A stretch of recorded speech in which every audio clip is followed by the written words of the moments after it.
Ağam. Dur ağam şulaydı. Geldik ağam dur.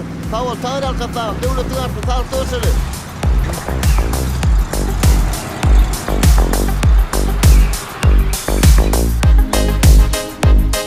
Mercan.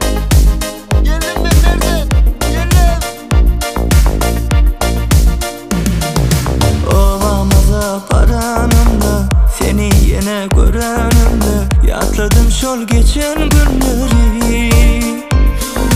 Ovrin ovrin duşuşardık, mülayimce sözleşirdik. Yatla sen yatla. Güzel güzel güzeldin sen, güzellerden saylandın sen. Yürekten söyürdüm seni. Emmilerden kavanardım, kavan yanım kalamazdım. Yatla sen yatla. Her gün güneş doğan vakti yatla beni. Yavaş yavaş gecesinde yatla beni. Söyleyen diye sözlerimi, bana verir vaadelerini. Yatla sen yatla. Her gün güneş doğan vakti yatla beni. Yavaş yavaş gecesinde yatla beni.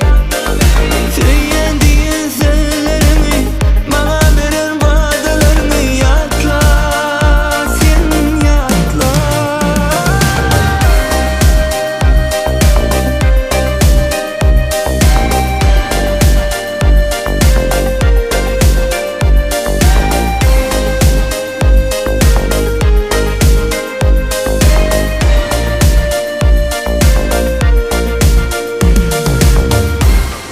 Mercan.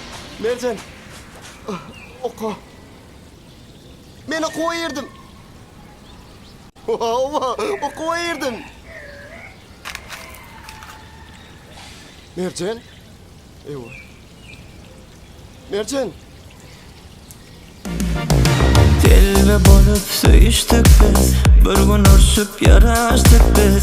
Aytmama qaraştık beylep.